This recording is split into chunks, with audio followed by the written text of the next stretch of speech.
La información contenida en el siguiente programa tiene la intención de orientar y educar en salud.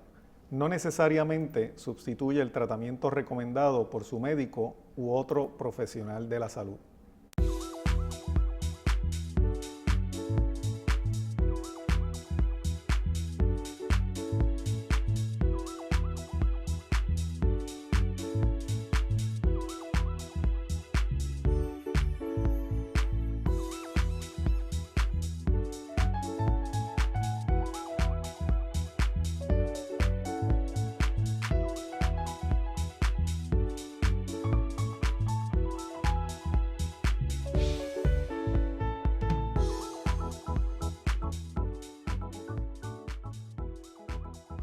Un saludo cordial a todos los amigos y amigas de Vive Sanamente que nos ven a través de TIVA TV, a través del internet y que nos escuchan también a través de Salud 1520. Me honro en poder compartir, como todas las semanas, información que sabemos que será útil para ustedes en su diario vivir y también para tener una mejor salud. Me acompaña en el programa de hoy la licenciada Damaris Reyes. Saludos, Damaris. Saludos a todos.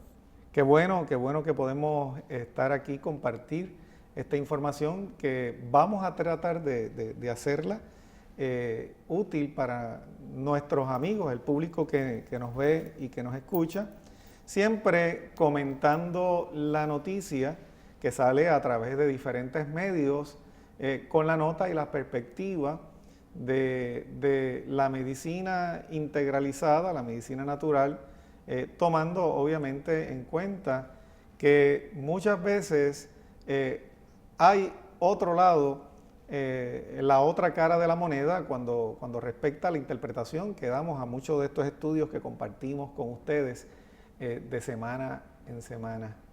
Y ha estado de moda y ha estado recientemente en la palestra pública el aspecto de la utilización medicinal de la marihuana, y habíamos estado comentando ciertas noticias de lo que ha estado ocurriendo en diferentes estados de la nación norteamericana, cómo se ha estado utilizando, el esfuerzo que hay de legalización del cannabis con fines medicinales, y en otras partes la insistencia que se está haciendo para la utilización recreativa. Y en el programa de hoy pues queremos compartir una noticia de actualidad publicada en Revista Puertorriqueña de Medicina y Salud Pública del efecto del cannabis en el cerebro. Es estudiado en Puerto Rico, o sea que aparentemente ya ha comenzado a estudiarse el aspecto del efecto del cannabis en el cerebro. Y dice aquí la noticia que según los científicos del Instituto de Neurociencia del Recinto de Ciencias Médicas, es necesario saber qué es lo que está pasando a nivel celular en la interacción del cannabis con las neuronas del cerebro. Y esta noticia, publicado en este medio noticioso médico, nos dice que en medio del protocolo que realiza el Departamento de Salud para implantar la orden ejecutiva del gobernador que viabiliza el uso medicinal de los derivados del cannabis, los efectos de la droga en el cerebro son estudiados en el Instituto de Neurociencia del Recinto de Ciencias Médicas de la Universidad de Puerto Rico. Sigue diciendo la noticia, el estudio recobra aún más su importancia en medio de las diversas opiniones de la academia, la comunidad científica y el gobierno en cuanto al uso que le podría estar dando a los cannabinoides en la creación de fármacos que ayuden al alivio de algunas condiciones. La investigación, liderada por el científico Guillermo Jodorowsky, gira en torno al abuso y su efecto a corto y largo plazo en el cerebro, tanto del cannabis como de los opiáceos. De paso, sigue diciendo la noticia, científicos analizan la influencia de las mismas enfermedades en enfermedades como el Alzheimer. Fíjate, Damaris, Aquí obviamente nos está presentando esta noticia que ya se están haciendo las investigaciones aquí en el Departamento de Neurociencia del Recinto de Ciencias Médicas. Sin embargo, fíjate que me preocupa un aspecto de la noticia y es el asunto de que el mismo se está estudiando con fines de crear fármacos.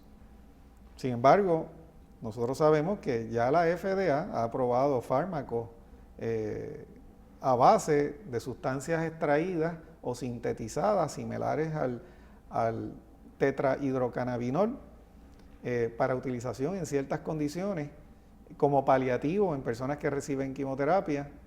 Y fíjate que la situación se torna un poco más hacia el lado de crear una patente o crear un fármaco antes que de verdad estudiar para descubrir todas esas posibles beneficios o situaciones en las que se puede utilizar el cannabis.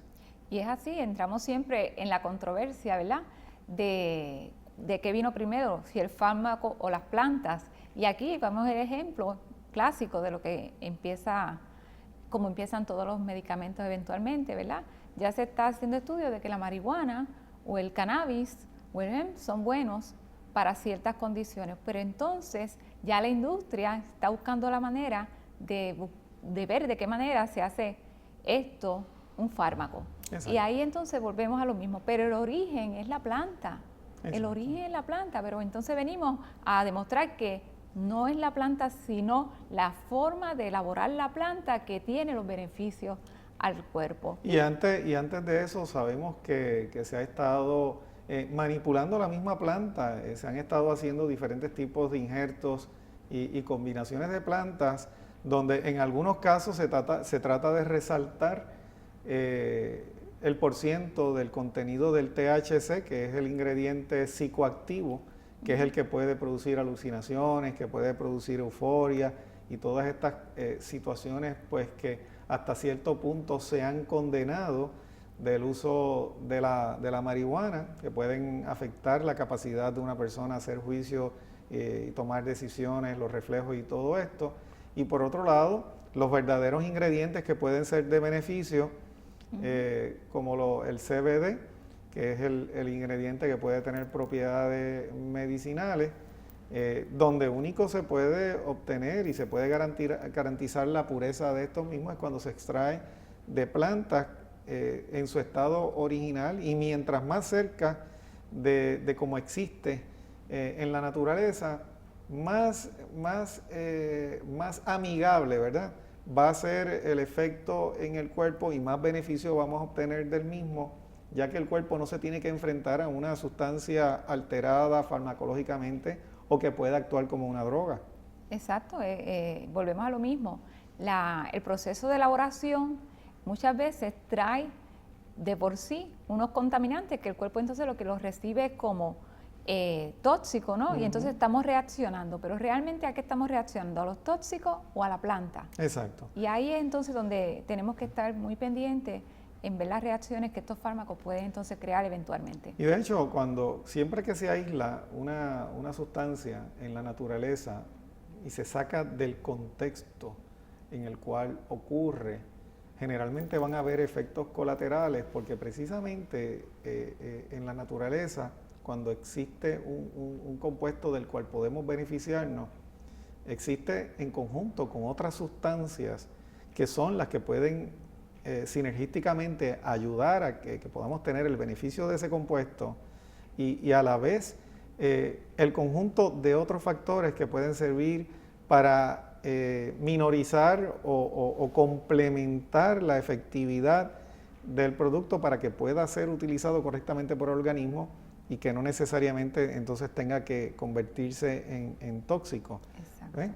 Y ahí, pues obviamente, pues aunque tenemos que señalar que se están haciendo estos estudios, obviamente, pues es lamentable que si se fuera a hacer una vez se emite esta orden ejecutiva en la cual la Secretaría de Salud está trabajando pues un reglamento de cómo se va a utilizar y demás, pues no se esté considerando la utilización de los elementos tal y como ocurren naturalmente en la planta, que es algo totalmente distinto a la extracción de un componente y la potenciación de un componente para utilizarlo específicamente para cambiar un proceso o alterar un proceso natural en nuestro cuerpo. Y por eso, y esa es la gran diferencia entre las drogas y las sustancias naturales, la capacidad que tienen estas concentraciones de cambiar, de inhibir, de acelerar, de suprimir, de interrumpir procesos o crear procesos en el organismo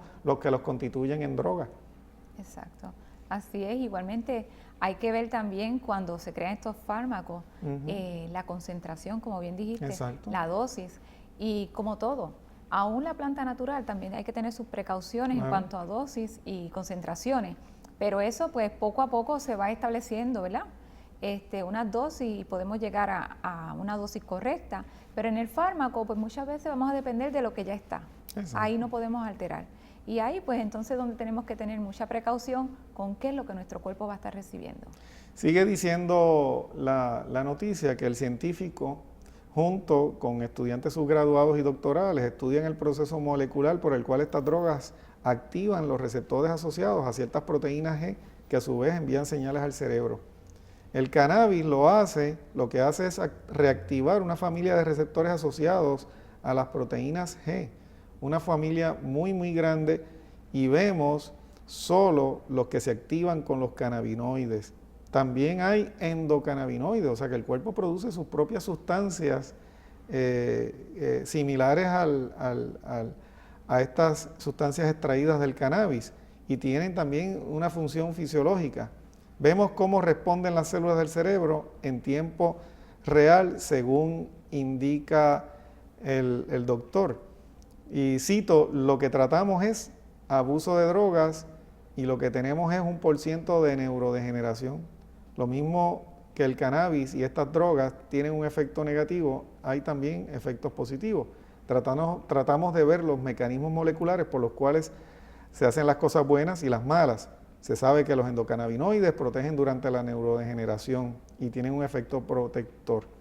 El investigador subrayó que con los asuntos internacionales sobre la despenalización de la marihuana y su uso medicinal es necesario saber qué es lo que está pasando a nivel celular en la interacción de estas drogas con las neuronas del cerebro. Y fíjate que él enfatiza, ya él está refiriéndose a las drogas. Ya él se está refiriendo a las drogas, que es ese compuesto aislado, posiblemente sintetizado o cambiado de su estructura natural para ser utilizado como droga también en el paciente. O sea que el hecho de que la marihuana esté clasificada como una droga no quiere decir que necesariamente la utilización correcta y proporcional a estimular estos endocannabinoides o receptores de endocannabinoides en el cerebro necesariamente tiene que actuar como droga. Fíjate que el mismo cuerpo produce sustancias similares. Y de hecho, hay que enfatizar que nuestro cerebro tiene esos receptores, o sea que nuestro cuerpo sí, ya de por sí ya lo produce, y los receptores están en el cerebro. Lo que estamos entonces en estos estudios, ¿verdad? Y nuevos estudios que hay demostrando cómo el cannabis puede suplementar aquello que nosotros no estamos produciendo y que nuestros receptores están ahí esperando. Exacto, como cuando hay problemas con los niveles de serotonina, de dopamina y otras sustancias que se supone que se producen en el cuerpo y bajo ciertas circunstancias de estrés o de cambios en la fisiología del organismo se pueden alterar en el organismo. Bueno amigos, tenemos que ir a una breve pausa comercial, pero no se retiren, que continuamos en breve con Vive Sanamente.